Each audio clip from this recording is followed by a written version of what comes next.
What's up everybody and welcome back to the channel. Today we're going to be discussing the film War Horse, released in 2001. Before we get into the particulars of this film, first, my name is Michael Inman and I'm an active duty service member in the United States military.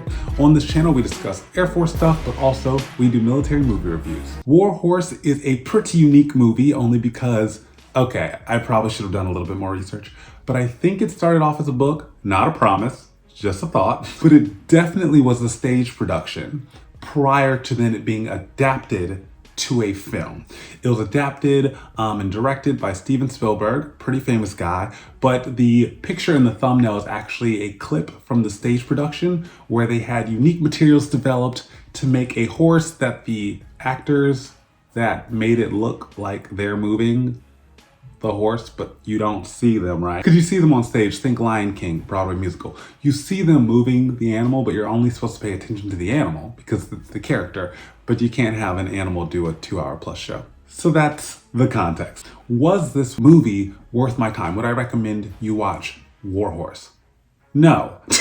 The only reason I would recommend it is if you really like films related to war and you really like have a warm, fuzzy feeling for animals. I don't mean like you like a cat or a dog, like you are passionate about animals. Then maybe this specific intersection of horses and war will speak to you. But for everyone else watching the channel and hanging out with me today, I'd skip it. But let's get into it. As per usual, I wrote some notes. I will say, the baby horse, so when you first get introduced to the horse, it's kind of like young or whatever. It is a cute little horse, so good casting.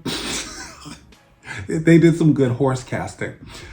Not the whole town watching as the young character in the film. So think of it like this. There's a family that has to do some farming. They're behind on bills and their soil is not very cooperative, but they need to work the land so that they can pay the bills and not fall deeper into poverty. So there's a horse that is bet on and purchased by the father. It seems kind of like a roll of the dice, but the young son says, hey, I will work with the horse to hopefully save our farm.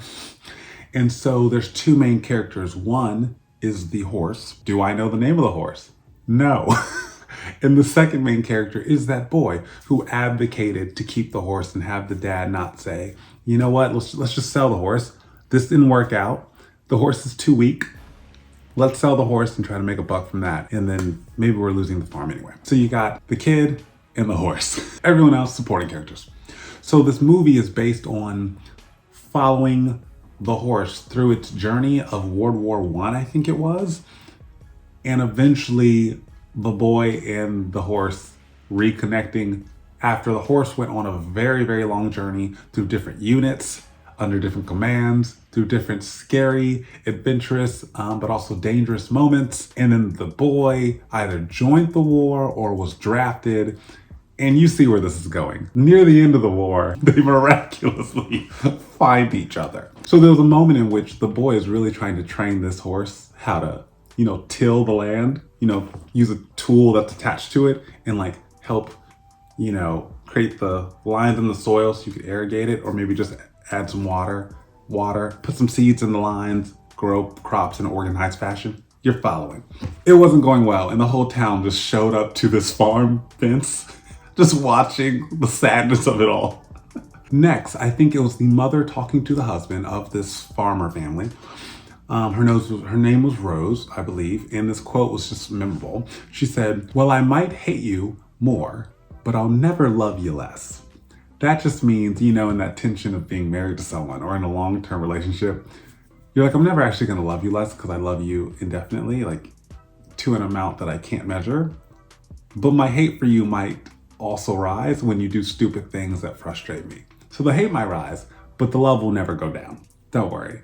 Next thing I wrote, what is this happy march off to war? So that's just a little post-it note from when, in this film, when the town is sending some of its young, think Mulan, when the town is sending off some of its young men to war, there's like a departure ceremony that seems joyous.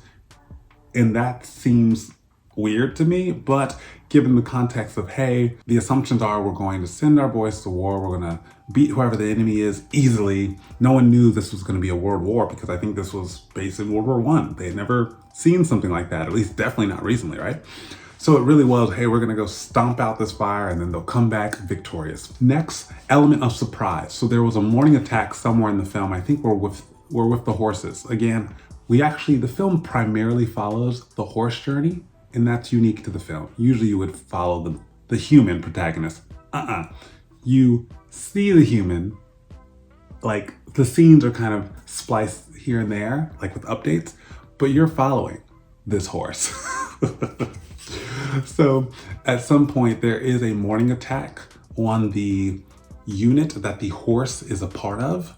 And I think that's how it breaks free and enters its next leg of its journey. And again, there's like 5 different legs of this horse's journey. The horse showed his buddy how the harness works. So later in the film, again, I have no idea how far we are in this film, but just know, let's say 2/3, 2/5 into the film, into this horse's journey. I said there were 5 chapters. That's an approximate number. Somewhere in this horse's journey, the horse finds another horse. The second horse is not, wearing the harness that the military unit put on that horse. And the military leaders are like, hey, this horse is not cutting it. We might just have to cut our losses, end it here. And the main horse, it'd be great if I knew his name. The main horse then looks at his friend and says, bro, you don't understand how crazy it is out here. I've seen some things. You need to get your stuff together. This is how it works. When they put it on you, you really start kicking in. Eventually everything will start moving, don't worry. You see the main horse coach the other horse, and that's why the other horse is not neutralized. And that's a win. Next thing I wrote was, this is so dramatic. I think at some point, the boy gets a letter from his family saying the horse was drafted, and that's how the boy realizes his childhood horse friend is now in war and probably will never be seen again. Girl, it was so melodramatic. Keep it. As I mentioned, I do enjoy how we followed the horse through its journey. So that's, again, unique, both to the concept of the play, meaning usually you don't follow an animal from start to finish. We're used to watching human stories. So that was at least differentiating for this plot. Other people would either find it endearing or utterly annoying, because I'm like, why are we investing so much time in this horse, in this animal? Girl, what's going on here? But it's fine. At least it's unique. Don't be boring. Other thing, let's say we're around chapter 4. Now, again, you're learning about the stories and getting introduced to characters around the horse. So as the horse moves throughout its, example, 5 different adventure milestones, you're learning about the people, the human characters, as they engage with the horse, as they own the horse, as they become close to the horse, as its rider, that kind of thing. You're following. So with that, let's say milestone 4.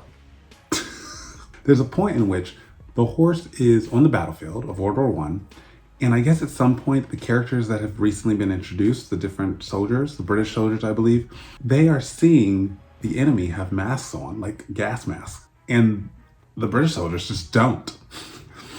And so I remember writing saying, if the other side has gas masks on, you probably should as well. I know, riveting, crazy concept. Note the enemy's garb. That is Warhorse, everyone. Thank you for spending time with me today. I do hope you have a great day. In conclusion, as mentioned, this movie is not worth your time. But as a compliment, I will say the cinematography was pretty darn great. Like, it was a beautiful film. It had sunrises, sunsets, beautiful shots of the horses at different ages, other horses, supporting cast horses. It is Steven Spielberg, so he knows how to shoot a film. I would skip it. If you enjoyed these videos, definitely hit the subscribe button below. Also, if you want to see more of my face, you can see me at Michael Inman _ on Instagram. Until next time, see you later.